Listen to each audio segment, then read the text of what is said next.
سلام نعاكم يخون كبران تعزبت ازمدب نلو مقدام ميازي 18 كلتشحن 26 سدالو زيناتات حيزنا لكم قريبنا لنا سناي مكتتال إيران وشمت هرمز ننقدي كفوت مخانو أوجام بمسارة لومي كابز جارديان استرخبت أبتاب منيستر وطاي قدايات إيران عباس آراكچي اتأزيو أقداس زخونة وشمت هرمز حجن نقد مراخب ملوء بملوء كفوت مخانو آفليتم إذا أواجزي نتأمّا أكلاي مبرق زكايد زلو كينات ناب موداتا خبت صحيخ إلي زبل تسفا بمفتارو واغا ندادي أب عالم لخاو عداقا بقلتف كوغودلون جيرو اللوم يخون مبر غلطن تنتي اتمسمر بستمال أمجدن مخفات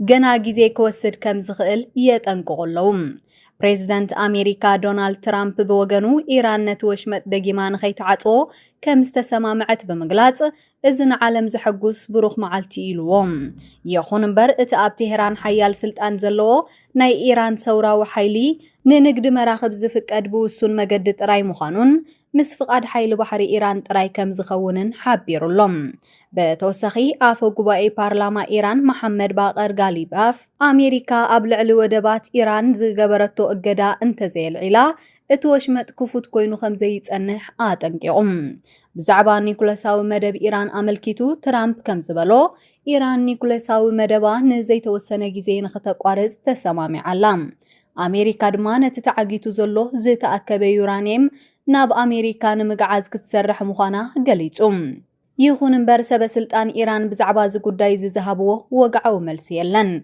ترامب أمريكان إيران 10 بليون دولار كتبيها زبل زيناغن حاسوت يلوم زوشمت كفوت مخانو زتقلت اللؤوان مستقاب ليبانوس تجميرو زلوناي 10 معالتات تأفاف مقراز تقسي زت أساسريوم السمم معزي أمونغو إسرائيل حزب الله النزكايد زلو كينات نجيزيو ززحليوم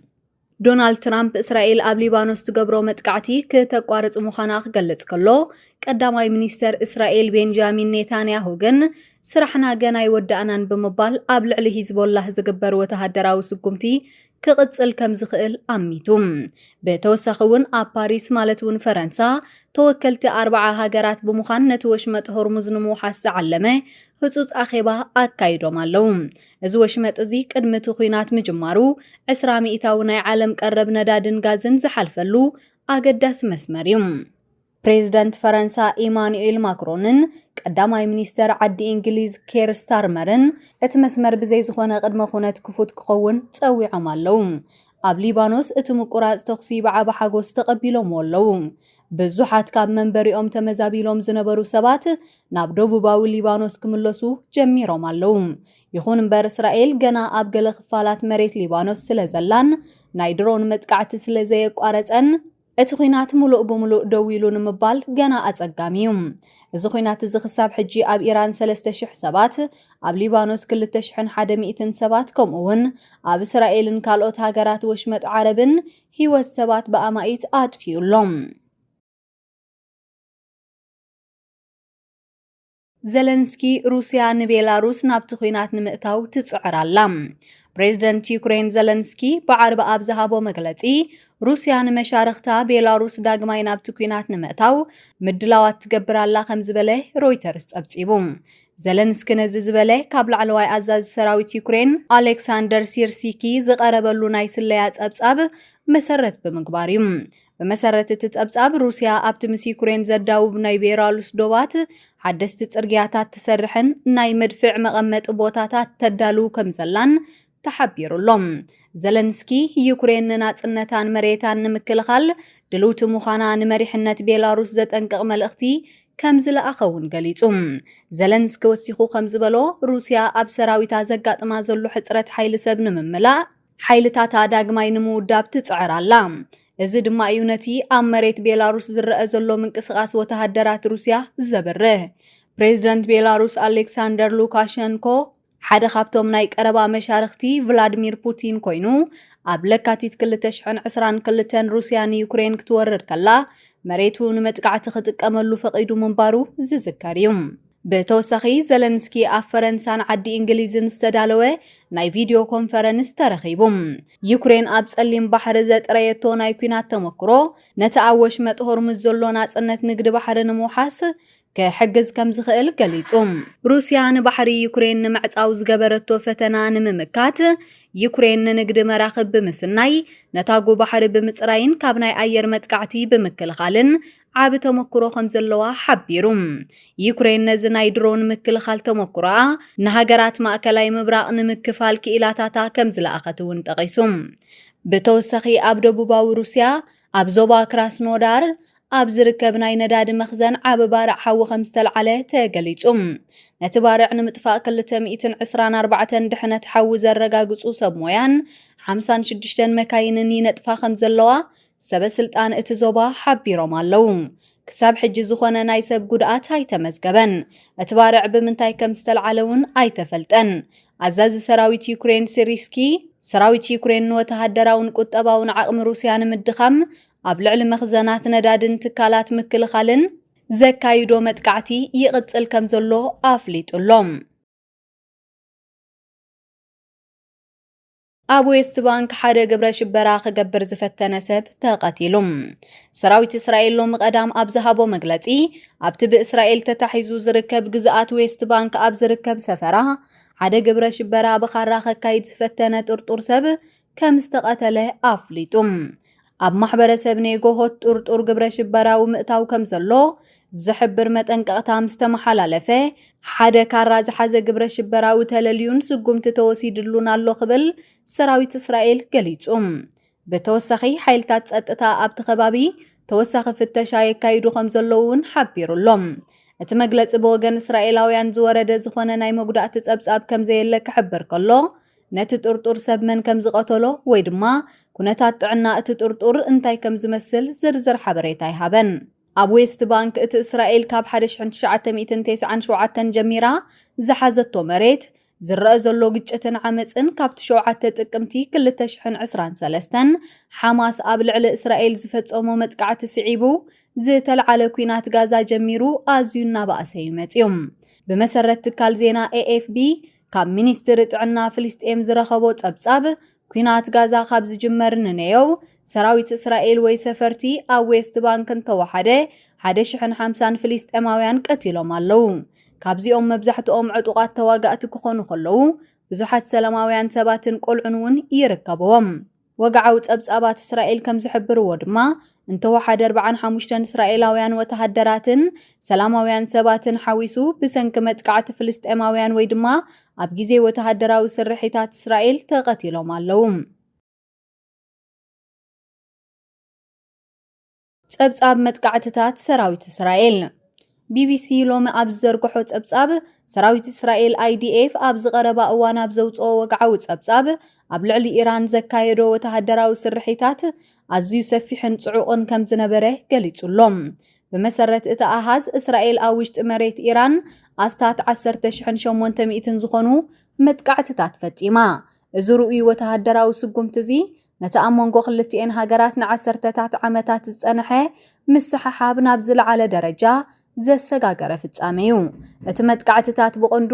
ንወተሃደራዊ ትካላት መኽዘናት ሚሳኤላትን ስትራቴጂካዊ ቦታታትን ዒላማ ዝገበረ እኳ እንተነበረ ሳዕቤኑ ግን ኣብ ልዕሊ ሰላማውያን ሰባት እውን ከቢድ ቃንዛ ኣስዒቡ እዩ ኣብ ኣሜሪካ ዝመደበሩ ህርና ትካል ዜና ተጣበቕቲ ሰብኣዊ መሰላት ከም ዝሓበሮ እቲ ኣብ ኢራን ዝወረደ ሰብኣዊ ክሳራ ኣዝዩ ዘሰንብድ እዩ ክሳብ ዕለት 7 ሚያዝያ 2026 ማለት እታ ፕሬዝደንት ዶናልድ ትራምፕ ምስ ኢራን ናይ ክልተ ሰሙን ጊዜያዊ ምቁራጽ ተኹሲ ዝኣወጀላ ዕለት ቁጽሪ ዝሞቱ ሰላማውያን ሰባት ኢራን 1701 በፂሑሎ እዚ ኣሃዝ እዚ ነቲ ኣብ ከተማታትን መንበረ ኣባይትን ዝወረደ ከቢድ ዕንወት ዘርኢ ኮይኑ ዓለም ለኻዊ ትካላት ሰብኣዊ መሰል ድማ ብዛዕባ እናገደደ ዝኸይድ ዘሎ ሰብኣዊ ቅልውላው ዓብ ስግኣት ገሊጸን እየን በቲ ካልእ ገጽ ድማ ሰራዊት እስራኤል ኣብ ጎረቤት ሃገር ሊባኖስ ዘካየዶ ወተሃደራዊ ስርሒታት ካብቲ ናይ ኢራን ብዘይውሕድ መገዲ ጽዑቕ ኮይኑ ይቐጺሉ እስራኤል ኣብ ሊባኖስ ልዕሊ 14900 ናይ መድፍዕ ደብዳብን ልዕሊ 2500 ናይ ኣየር መጥቃዕትታትን ከም ዝፈጸመት ኣፍሊጣ ኣብዚ ኩናት እዚ ኣስታት 165 ዓበይቲ ህንጻታት ሙሉእ ብምሉእ ከም ዝዓነወን እዚ ድማ ንትሕተ ቅርጺ እቲ ሃገር ኣብ ከቢድ ሓደጋ ከም ዘውደቆን ተገሊጹ እቲ መጥቃዕትታት መብዛሕትኡ ኣብ ደቡባዊ ሊባኖስን ኣብ ማእከል ከተማ ቤይሩትን ዘተኮረ ነይሩ። እቲ ኣብ ሊባኖስ ዝወረደ ሰብኣዊ ዕንወት ድማ ዝያዳ ዝሓሰመ እዩ። ሰበስልጣን ጥዕና ሊባኖስ ከም ዝሓበርዎ ኣብ ውሽጢ ዝሓለፉ 6 ሰሙናት ጥራይ 2100 ሰባት ተቐቲሎም ኣለዉ። ካብዚ ንላዕሊ ዘስካሕክሕ ድማ ልዕሊ 1 ሚልዮን ህዝቢ ማለት ካብ 5 ሰብ እቲ ሓደ ካብ መንበሪኡ ተመዛቢሉ ይርከብ። እዞም ተመዛበልቲ ሰባት ኣብ ትሕቲ ከቢድ ቁርን ሕፅረት ምግብን መድሃኒትን ይርከቡ ምህላዎም እቲ ዞባ ናብ ዝኸፍአ ሰብኣዊ ቁልውላው ይንቆት ከም ዘሎ ይግለጽ። ሕጂ መላእ ዓለም ዓይኑ ናብቲ ብዶናልድ ትራምፕ ተበጊሱ ዘሎ ናይ ሰላም ጻዕርታት ኣነጺሩ ይርከብ። እቲ ናይ ሰላም ዘተ ንዝተጸገሙ ሰላማውያን ሰባት ረድኤት ንምብጻሕን ንዝቆሰሉ ንምሕካምን ዕድል ክፈጥር ይኽእል እዩ ዝብል ተስፋ ኣሎም። ይኹን እምበር እቲ ኣብ መሬት ዘሎ ወተሃደራዊ ወጥሪ ገና ኣይዝሓለን። እቲ ዘላቒ ሰላም ንምምጻእ ዝግበር ዘሎ ዲፕሎማስያዊ ቃልሲ ድማ ኣብ ቅድሚኡ ዓቢ ፈተና ይጽበየሎም። መራኽብ ንወሽመጥ ሆርሙዝ ገና ይፈርሖ ኣለዋ። ምሁርን ክኢላን መራኽብ ኣብ ዩኒቨርሲቲ ቴክሳስ ጆን ፖል ሮድሪግ ከም ዝገለጾ ብዛዕባ ኩነታት ወሽመጥ ሆርሙዝ ዝወፁ ዘለዉ ዝተፈላለዩን ዝተገራጨው ጸብጻባት ኣመልኪቱ ብዙሓት መራኽብ ነቲ መስመር ንኸይጥቀማሉ ዕንቅፋት ይኾነና ኣሎ ኢሉ። ኢራን እቲ መስመር ክፉትዩ ኢላ እኳ እንተኣወጀት ኣብቲ ባሕሪ ዘሎ ሓቂ ኩነታት ግን ንመራኽብ ዘተባብዕ ኣይኮነን። ሮድሪግ ንማእከል ዜና ኣልጀዚራ ኣብ ዝሃቦ ርእይቶ እቲ ኣዋጅ ካብ ዝወፅእ ጀሚሩ ገለ መራኽብ ክሓልፋ ፈቲነን ነይረን። እንተኾነ ግን እቲ ኩነታት ግልጽ ስለ ዘይኮነ መብዛሕትአን ንድሕሪት ተመሊሰን ኣለዋ ኢሉ። ንሱ ወሲኹ ከም ዝበሎ ኩሎም እቶም ኣብቲ ጉዳይ ዝምልከቶም ወገናት ዝተፈላለየን ዘይተኣማመንን ሓበሬታታት ይህቡ ምህላዎም ነቲ ጸገም ዝያዳ ኣጋዲድዎ ይርከብ። ከምኡ'ውን ኣቐዲምና ኣብ ናይ ሎሚ ዜና ከም ዝሓበርናዮ ሚኒስተር ወፃኢ ጉዳያት ኢራን ዓባስ ኣራክቺ እቲ ወሽመጥ ንኹለን ንግዳዊ መራኽብ ሙሉእ ብሙሉእ ክፉትዩ ክብል ከሎ ኣፈ ጉባኤ ፓርላማ ኢራን መሐመድ ባቃር ባሊጋፍ ግን ኣሜሪካ ኣብ ልዕሊ ወደባት ኢራን ዘንበረቶ እገዳ እንተዘያልዒላ እቲ መስመር ክፉት ኮይኑ ከም ዘይጸንሕ ኣጠንቂቑሎ። እዚ ብወገን ኢራን ዝስማዕ ዘሎ ክልተ ዝተፈላለየ ድምፂ ንትካላት መራኽብ ኣብ ዓቢ ጥርጣረ ኣውዲቕዎን ይርከብ። ከም በዓል ማኣርስክ ዝኣመሰለ ዓበይቲ ትካላት መራኽብ እቲ ኣብቲ ከባቢ ዘሎ ናይ ኢራን ወተሃደራዊ ዕንቅፋትን ሓደጋን ሙሉእ ብሙሉእ ክሳብ ዝእለ መራኽበን በቲ መስመር ንክሓልፋ ድልዋት ከም ዘይኮና ሮድሪግ ገሊጹ። እዚ ድማ ዋላ እኳ እቲ ወሽመጥ ብወግዑ ክፉት እዩ እንተተባህለ ኣብቲ ዞባ ዘሎ ናይ ኩናት ስግኣት ግን ገና ንዓለም ለኻዊ ንግዲ የሰክፎ ከም ዘሎ ይፍለጥ። ኣብ ኢራን ደቂ ኣንስትዮን ኣዋልድን ኣንጻር ኣሜሪካን እስራኤልን ዝዓለመ ሰልፊ ኣካይደን። ሲኤንኤን ሎሚ ኣብ ዘውፅኦ ጸብጻብ ብኣሽሓት ዝቁጸራ ደቂ ኣንስትዮን ብዕድመ እውን ንኣሽቱ ኣዋልድን ብዓርቢ ኣብ ማእከል ከተማ ቴህራን ውፍያት ኣዋልድ ኢራን ኣብ ዝተሰመየ ሰፊሕ ህዝባዊ ሰልፊ ተሳቲፈን። እዚ ሰልፊ እዚ ኣንጻር እቲ ብኣሜሪካን እስራኤልን ዝካየድ ዘሎ ወተሃደራዊ ስጉምቲ ዝዓለመ እዩ። ካብ ዕለት 28 ለካቲት ማለት እታ ላዕለዋይ መራሒ ኢራን ኣያቶላ ዓሊ ኻመነይ ዝተቐተለላ ዕለት ጀሚሩ ኣብ መላእ ኢራን ንመንግስቲ ዝድግፉ ሰፊሕ ህዝባዊ ሰልፍታት ዳርጋ መዓልታዊ ፍጻመ ኮይኑ ይርከብ። እዚ ሕጂ ዝተኻየደ ሰልፊ ደቂ ኣንስትዮ እውን ክፋል ናይቲ ህዝቢ ንመሪሕነቱ ዘለዎ ደገፍን ንወጻእተኛታት ሓይልታት ዘለዎ ተቃውሞን ንምርኣይ ዝተዳለወ እዩ። ስሪላንካ ንልዕሊ 200 ኢራናውያን ባሕረኛታት ናብ ሃገሮም መሊሳ። ኤኤፍቢ ኣብ ዘውፅኦ ጸብጻብ መንግስቲ ስሪላንካ ነቶም ካብ መጥቃዕቲ ቶርፒዶ ኣሜሪካ ዝደሓኑ ሓዊሱ ልዕሊ 200 ኢራናውያን ባሕረኛታት ናብ ሃገሮም ከም ዝሰደዶም ኣፍሊጡ። እዚ ፍጻመ እዚ ምስቲ ኣብ ማእከላይ ምብራቕን ቀርኒ ኣፍሪቃን ዘሎ ወተሃደራዊ ወጥሪ ዝተተሓሓዘ እዩ። ብዕለት 4 መጋቢት ሓንቲ ናይ ኣሜሪካ ሳብማሪን ኣይሪስ ደና ዝተባሃለት ናይ ኢራን መርከብ ወተሃደራዊ ልምምድ ድሕሪ ምክያዳ ናብ ዓዳ እናተመለሰት ከላ ኣጥሒላታ እያ። እታ መርከብ ናብቲ ልምምድ ዝኸደት ብዕድመ መንግስቲ ህንዲ መሰረት እዩ ነይሩ። ሓይሊ ባሕሪ ስሪላንካ ካብቲ ዝነበረ ሓደጋ ናይ 87 ሰባት ሬሳ ክርከብ ከሎ 32 ዝኾኑ ድማ ቆሲሎም ናብ ሆስፒታል ተወሲዶም ነይሮም እዮም። ብተወሳኺ ካልአይቲ ናይ ኢራን መርከብ ብሰንኪ ዘጋጠማ ናይ ቴክኖሎጂ ጸገም ናብ ደቡባዊ ወደብ ስሪላንካ ክትመጽእ ተገዲዳ ከም ዝነበረት ይፍለጥ። وهاب قال منستر مكلخال سريلانكا برغاريل فرانكلين جوزيف تمال أبزهابو مغلطي بزيكا حيدت أبالات تا خالقيت مركب كلهم توم بحرنياتات أبسو منزي ناب هاجروم كم استملسو أرقاقيتسولهم اتا ناي إيران مركب حجي أب مبرقا ودب ترينكو مالي دويلا تركب منقست سريلانكا دما بزعباتا مركب انتاي سقومتي كمزو سد جنا وسانه أي هابرلون كبرانن نلوم زحزنا يوم زيناتات نزوم كتكتاتلوم تنحكم مسلو نيرم أبقى زالي بخالة حسو خسام الرخب سلام